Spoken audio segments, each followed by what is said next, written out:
What's up with you, YouTube? Shout out to the whole Pack Attack Wolf Pack. Good live, good live.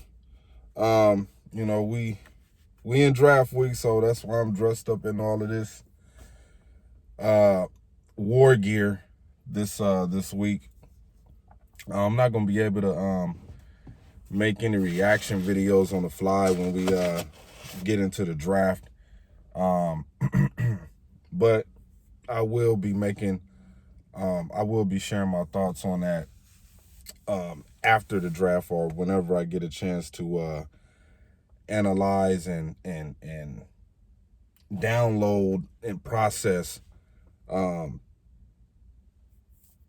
decisions we made as far as the players we went after and those respective positions that we drafted for. Yeah, I'm looking forward to that. Shout out to all the Packer fans and Pack addicts out there. But let's get into it, man. The Brooklyn Nets have been swept out of the NBA playoffs in 2022.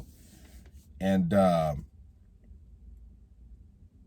first, I would like to say the Nets have had an up and down season. James Harden wind up leaving, Kyrie Irving and the whole COVID situation and the vaccine, and Stephen A. Smith and his remarks towards Kyrie. Then, the whole Boston Celtics narrative running raw in between that, along with Kevin Durant having to deal with, playing with James Harden, but not playing with Kyrie, then them getting rid of James Harden and can't play with Ben Simmons.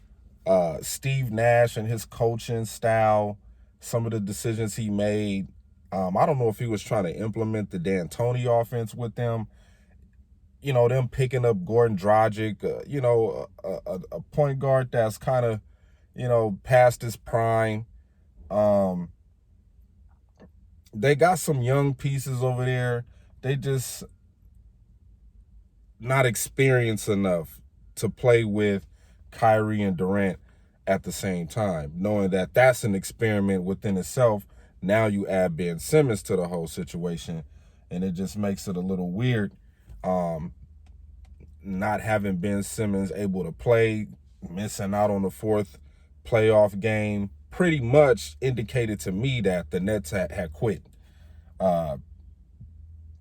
KD's post-game press conference after game 3 pretty much let me know right there that they throw in the towel, man. The Boston Celtics defense was just too much.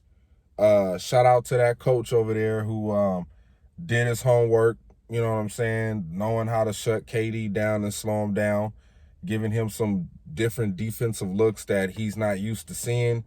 You got to take your hat off to him, man. You got to give the Boston Celtics, they credit.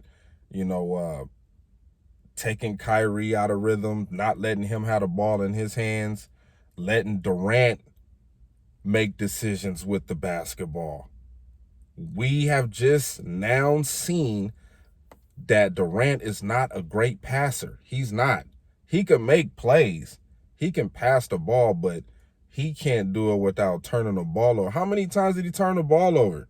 How many times did they just take the ball from him? You know what I'm saying? How many times did Kevin Durant make bad passes throughout this whole series with the Celtics? Yeah, this is going to be a skid mark on the draws of his resume. I don't want to hear nobody else comparing him to LeBron James, saying he better than LeBron James. LeBron James have gotten little to nothing rosters to championship game, to the finals. You know what I'm saying? Kevin Durant is not built like LeBron. He's not even built like Giannis. He can't carry a team by himself unless he got all-star elite talent around him like he had with the Warriors. So, yeah. The Nets have had, the Lakers had a crazy season. The Nets had a crazy season that just ended. And I'm just so happy that, now all of these analysts have turned their backs on Kevin Durant after they were just pumping him up. He's the best player in the NBA, and he's the best scorer, extraordinary scorer we've ever seen. All of this stuff that they be sensationalizing on TV now, it's can't do Rant because he can't do what I need him to do for my due. Now it's that shit.